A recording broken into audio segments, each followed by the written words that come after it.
stabilization.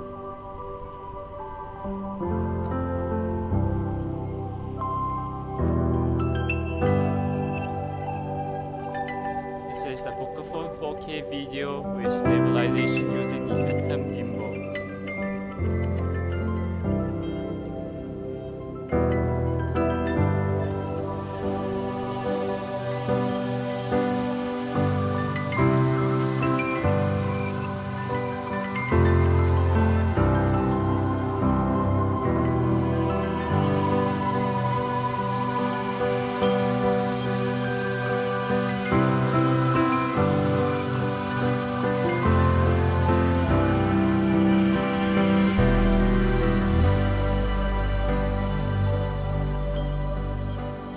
So to sum up on this gimbal, right after using it, I've come up with a list of pros and cons, and I find it actually quite favorable. I'm not exactly thrilled as in over the moon with its performance, but then the feature set is really very strong. So everything you can expect to see in a gimbal, you can find here, right? Especially you have things like wireless charging if your phone supports it, and also 3.5mm jack on the gimbal itself to give you better quality audio recording. And also the high payload it can support is 310 grams compared to what other gimbal might be like 200 grams or something. Okay, that's also very well done on the part of Snoppa, because phones are getting heavier and bigger, and there's some attachment in terms of additional lens from moments. Maybe you want to attach your iPhone and so forth, you can do it.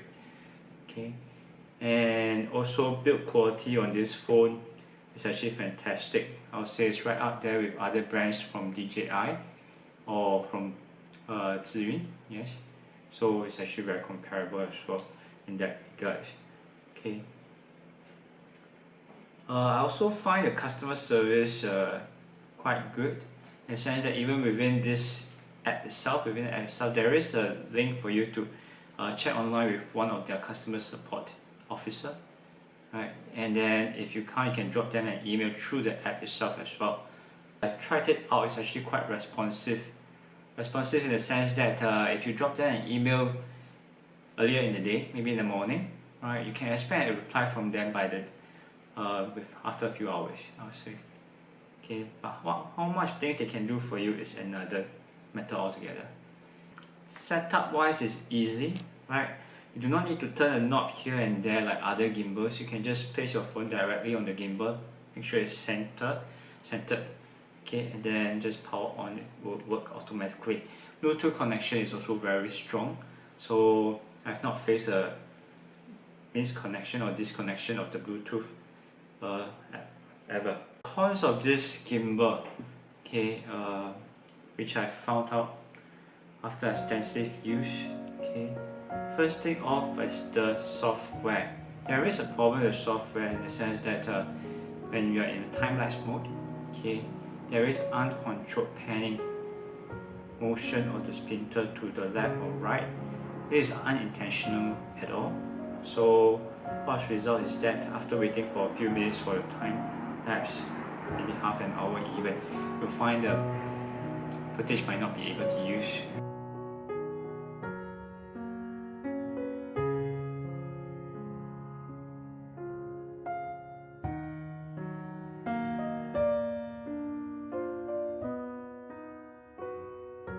Spoken to their engineer and they acknowledge that it's an issue, and they hope to rectify that with an update in the coming future. The last I spoke to the engineer was 3 weeks ago. To date, there wasn't any update. I hope they can do something about it. Vibrations of motors from time to time. This is especially upon powering on. Okay, there might be some vibration in a handle. It can be rectified by doing a calibration.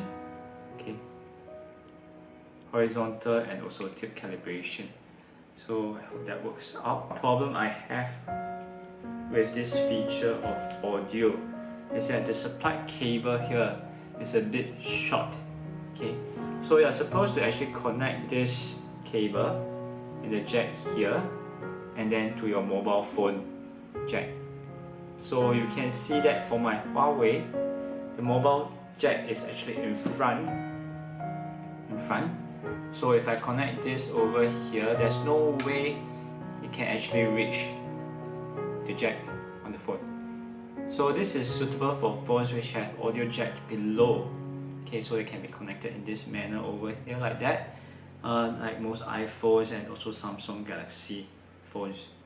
So you shouldn't have a problem there if you have those models. So I hope they can include a longer cable for those users of other phones. And then wireless charging also takes up one of the customizable button on the gimbal. Okay, some of the buttons here are customizable, but if you intend to use wireless charging, you have to actually program all of these buttons for wireless charging. Sum up, I think the Atom is a fantastic gimbal. There's all the functionalities I can ask for and then some. And then it's also compact enough so that I can put into one of my smaller bags as I travel overseas, and so I can use it for filming anytime. Okay. I would like to recommend it very much, but then because of the time-lapse issue, I find it hard to recommend. And without a fix coming up, okay, I have to reserve my judgment on this gimbal. How do you feel about gimbal in today's environment? With the advent of EIS like that of the GoPro 7, okay, which offers fantastic stabilization in daylight, and also with an easily pocketable one like the DJI Osmos Pocket, okay, which gives you 4K recording in the palm of your hand, I would say. Is this gimbal still relevant? Just let me know in the comments below and we can have a discussion about it. To me, it's more about versatility, in the sense that I can change the phone without changing a gimbal. Cameras on the phone actually progress very much with time. So 1-2 years down the road, the cameras might be much better.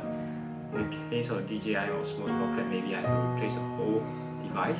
But for this, I changed the phone, which I will definitely do 2 years or 1 year down the road anyway. Okay, the gimbal can still be used. But one more thing I can touch on is actually the battery life of this gimbal. It's actually very good. So it's actually a 2000 milliamp hour battery, and then it has been lasting me whole day of filming, no problem, and it takes about 2 to 3 hours to charge back up. It's very commendable effort by Snoppa. There are certain shortcomings I hope they can improve, especially towards the time-lapse feature. So thank you very much for your time today, and this is Brandon signing out.